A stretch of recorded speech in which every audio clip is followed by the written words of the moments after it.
năng ngày nào khi bật tọt mà tết nhung của bạn một đào ở phi cái lại game meeting สำหรับ រៀបចំ conference ឲ្យពួកយើងអីចឹងទៅនៅក្នុងក្រុមហ៊ុន Microsoft នៅក្នុងសហរដ្ឋអាមេរិកហើយគេមានការធ្វើប័ណ្ណបង្ហាញយើងពីបច្ចេកវិទ្យាថ្មីៗឬក៏ដូចជា AI អីចឹងទៅហើយនេះរូប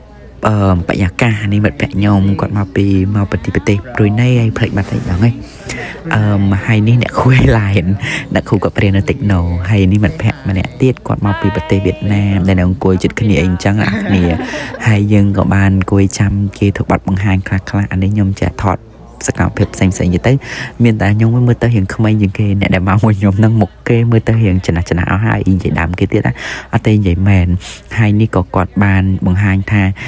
Microsoft ឥឡូវហ្នឹងគេមានកម្មវិធីអីខ្លះក្នុងការគ្រប់គ្រង AI tool ឬក៏ AI software សម្រាប់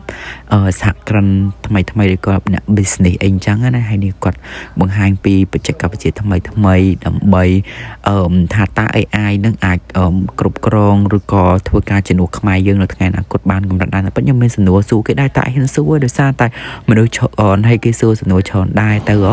អញ្ចឹងទៅក៏ខ្ញុំបានចាប់ទៅនៅនឹងប្រហែលជា1ម៉ោងអីដែរហើយក៏ចេញមកនេះក្រុមហ៊ុនផលិតអាខិចឆ្អាប់ទឹកពេញប៉ោះអីអ្នកនរគ្នាទៅស្អាតដែរនេះខ្ញុំចេះតែថតទៅពួកដោយសារឃើញឡានមិត្តភក្តិខ្ញុំចេញតែតាមពិតទៅគេមើលខ្ញុំអត់ឃើញទេពួកដោយសារតែកញ្ចក់ខាងក្រៅហ្នឹងវាខ្មៅដូចខ្ញុំមើលគេអត់ឃើញអញ្ចឹងតែពីក្នុងមើលឃើញអញ្ចឹងទៅក៏ចេះថតទៅតាមទេសភាពនៅក្នុងទីក្រុង Pittsburgh ហ្នឹងចេញពី Microsoft ហ្នឹងយើងប្រហែលជាទៅរកអីញ៉ាំអីអញ្ចឹងណាអ្នកគ្នាហើយមេឃអលឹមតិចអាកាសធាតុវារៀងត្រជាក់បន្តិចអត់ក្តៅខ្លាំងហើយអត់ក៏ត្រជាក់ខ្លាំងដែរអ្នកគ្នាហើយខ្ញុំក៏មុននឹងទៅហ្នឹងនេះតាមពិតតែពេលមកដល់កន្លែងនេះភ្លាមគឺទីក្រុងគេមើលទៅដូចកន្លែងបុរាណណាតែតាមពិតទៅអាហ្នឹងដូចជាកន្លែង food center គេក៏មាន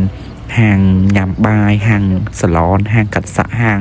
លក់សម្លៀកបំពាក់ទៅនៅក្នុងដូចកន្លែង shopping center មួយដែរហើយសម្បូរហាង burger fast food អូយច្រើនណាស់អ្នកគ្នាអើយទៅអត់មានហាងអាស៊ានទេមានប៉ុន្តែវាថ្លៃហើយក៏អត់ទៅឆ្ងាញ់ដែរអ្នកគ្នា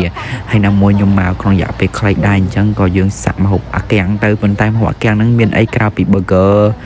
ពួក fast food ទេនេះគេញ៉ាំរបៀបដូចពួកfast food នឹងច្រើនមែនតើដូចជា hot dog ដូចជាអីអញ្ចឹងទៅអ្នកគ្នាអើយហើយនេះក៏ខ្ញុំថតជុំវិញសកម្មភាពផ្សេងដែរខ្ញុំហើយនឹងអ្នកគ្រូអេឡែនដើរតែពិតញ៉ាំអីហើយអត់បានថតម្ហូបញ៉ាំដោយសារមានតែ burger ហ្នឹងគឺថតនេះផ្លូវត្រឡប់ទៅកន្លែងមួយទៀតដែលយើងទៅ visit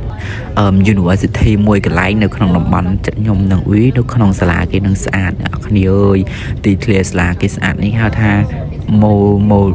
ស្អីគេ Robert Morris University អីអត់ភ្លេចឈ្មោះបាត់តែអ្នកគ្នាបន្តែដឹងថាស្អាតអូយស្អាតខ្លាំងណាស់អ្នកគ្នាសាលាគេធំមានច្រើនក្នុង campus គេហ្នឹងមានច្រើនអគារមានច្រើន apartment មានច្រើន faculty ដូច្នេះហើយត្រូវជិះឡានចូលទៅអីចឹងទៅហើយនេះទេសភាពនៅខាងក្រៅអ្នកគ្នាអើយគឺខ្ញុំមើលហើយខ្ញុំចង់ត្រឡប់ទៅរៀនវិញម្ដងទៀតដោយសារតែវាស្អាតពេកអ្នកគ្នាឃើញទេហើយវាប៉ះខ្ញុំមកហ្នឹងប៉ះចំរដូវ autumn ឬក៏ fall ចុងទៅឡើងស្អាតមែនតើនេះដល់អាគារដែលយើងចុះទៅប្រជុំអីអាកាសធាតុមេឃអត់បាក់ថ្ងៃទេហើយរងាតិចនៅខាងក្រៅមកល្មមពាក់កៅអៅ cardigan អីវាសមស្របអីអញ្ចឹងណាហើយនៅក្នុងអាគារគេហ្នឹងគឺរៀងកក់ក្ដៅចូលទៅហ្នឹងកក់ក្ដៅនេះក៏គាត់បានបើកណែនាំថាថ្ងៃហ្នឹងយើងមានការ speaker អីខ្លះដើម្បីធ្វើការបတ်បង្ហាញអីចឹងទៅហើយនេះពួកគាត់ក៏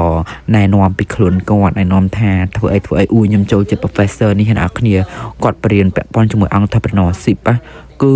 គាត់ធ្វើឲ្យខ្ញុំចាប់អារម្មណ៍មែនតើមានន័យថាគាត់បរៀនអត់ធុញទេអ្នកគ្នារៀន3ម៉ោងជាមួយគាត់ក៏បានដែរហើយគាត់លឺថា coffee break យើងមើលគេធ្វើអត់បង្ហាញហើយយើងក៏ដល់ម៉ោង networking អីចឹងដល់ពេល coffee break ហើយក៏ខ្ញុំចេញមកហ្មងទៅពេលចេញមកហ្នឹងមេឃរៀងសតុំចង់រកភ្លៀងឯទៅអត់ផុតទេភ្លៀងបើកថ្ងៃភ្លៀងបើកថ្ងៃកាសធាតុប្រែប្រួលដូចចិត្តអ្នកខ្លះអញ្ចឹងនិយាយលេងអ្នកគ្នាតាមពិតទៅមែនអាកាសធាតុប្រែប្រួលសាហាវយើងអត់ដឹងទេម្ដងក្តៅម្ដងត្រជាក់ម្ដងភ្លៀងម្ដងបើកថ្ងៃអូយ